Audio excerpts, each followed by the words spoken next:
Warning. This video will contain spoilers for the FNaF movie that, as of me recording this, has only recently come out. If you haven't seen the movie yet and don't want to be spoiled... Get out! Get out of here! Well, we did it. We actually made it. After 8 years of waiting, Five Nights at Freddy's the movie actually released. Oh, and a rapid release renaissance is also happening. Now, while I could do a normal review, which would be, what most people are doing on the internet now, so I thought I'd throw in my 2 cents on how I felt about the movie, categorizing it and what I did like about the movie and what I didn't like about the movie. That seems fair. Also, this is all just my opinion. Respect mine and I'll respect yours. Okay, here we go. The good stuff. So, to start things off, I really liked Mike. Don't get me wrong, I like what fans have done with Michael in the games, but that's still kind of the thing. Stuff fans have done with him. Look at the games themselves. Ignoring any theories or headcanons or whatever, what do we really know about Michael in the games? He went to Circus Babies, maybe the FNaF 1 location? And I guess Pizzeria Simulator 2? I genuinely forgot that then? Outside of maybe being Fritz Smith, the dude in FNaF 3, and someone in 4, that's about it. And even then, there's no real clear character arc we can follow. Movie Mike, in my opinion, is a lot of an improvement. I like his relationship with Abby. I feel bad for him when Vanessa yells at him for the vandalism. Even though by the time the vandals had gotten there, Mike's shift was over. I guess they just didn't have the date and time on the cameras for some reason. I'll also give credit to the fact they actually showed the backstory fairly early, because I feel like that's something important to show for people who, haven't seen or played the games before. Sure, we know why Michael's probably overprotective of Abby, but that's only because we've played a bunch of games that aren't even canon to the film's story. So I feel if they showed this during the latter half of the movie, or kept it to the latter half of the movie, it would have just kind of confused people in the time till then, if you get me. Also, for what little we saw of him, William was pretty cool. The main flaw definitely is they show him way too late, but in the time he is there, he's pretty damn good. He said I always come back. Phrase, and honestly, the scene where he literally just runs into Mike like a fucking rugby player is actually really funny.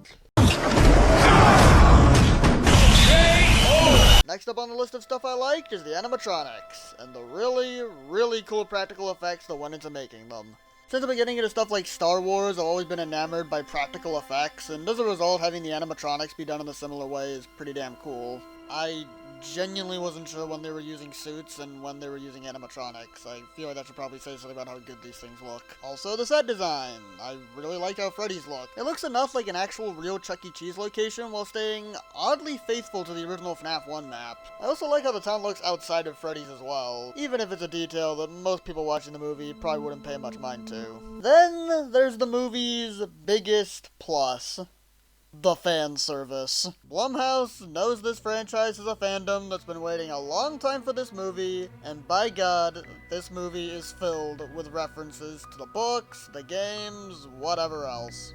Just to list off the few that I recalled seeing during my watching of the movie. The aforementioned I Always Come Back from Matthew Lillard. During the Foxy Kids jump scare, he emits black tears akin to the one the kids had in the minigames. Abby's Hide from Foxy scene mirrors the beginning of Silver Eyes. Matt Pat works at a place called Sparky's, and there's later a dog animatronic in the basement. I'm assuming this is the basement. Chica's Magic Rainbow in the ice cream shop. The suit they try to shove Abby in is basically Charlie's doll from Silver Eyes. One of the guys who breaks into Freddy's has a Midnight Motorist shirt, and the big magnum opus of fan wanking, the Living Tombstones FNaF 1 song, played during the end credits.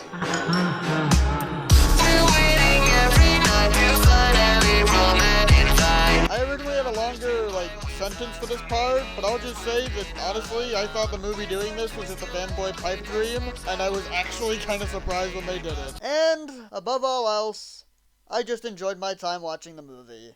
And at the end of the day, that's all that really matters. With that being said, now it's time to complain about all the stuff I didn't like about the movie in...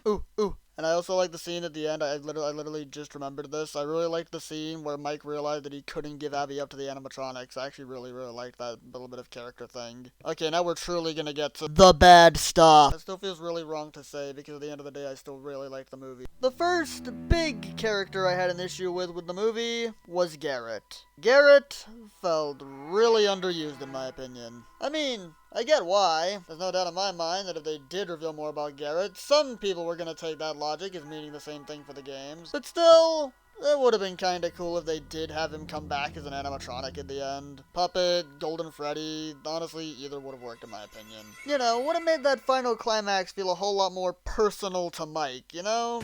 Also, wouldn't it have made more sense for Garrett to have been kidnapped at Freddy's or Fredbear's? Tons of other people have said it, but Mike has no real reason to assume that the guy who kidnapped his brother is also the guy who killed the 5 kids. Which would have been fine if he didn't seem so dead set on that being true, like, it has to be this case.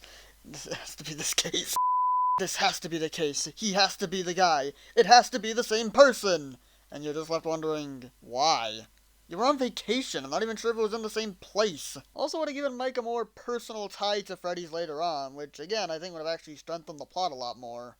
Another flaw, as many have pointed out, is how little screen time William gets. Like the Garrett thing, I get why they probably limited to the start and end of the movie. I get the feeling that it was probably just to hide the twist from non-fans that the counselor dude from the beginning of the movie was secretly the murderer the entire time? What? But still, would have been kind of nice if he did show up more. I think a good idea to keep him more involved in the film's plot would be for him to regularly call Mike across the week, basically the same as Phone Guy does in the games. It's not a lot, but I think it would be a good balance of both keeping William consistently in the movie while still keeping the twist a secret. Also, the Vanessa plot twist was kind of dumb.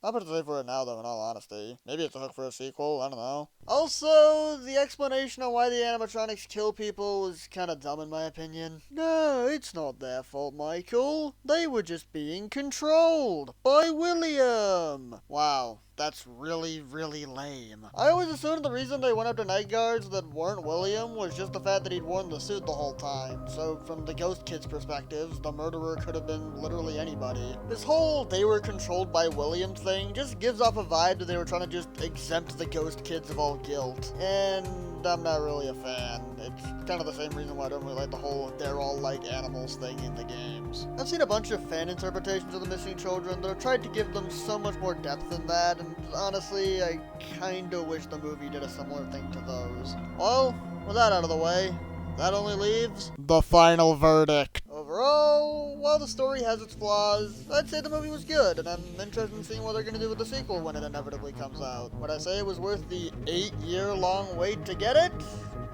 For the most part. Yeah, it's not my ideal dream FNaF 1 movie adaptation, but it's good nonetheless. Like I said, I enjoyed watching it, and looking at the internet, it seems a good chunk of the fandom also enjoyed watching it.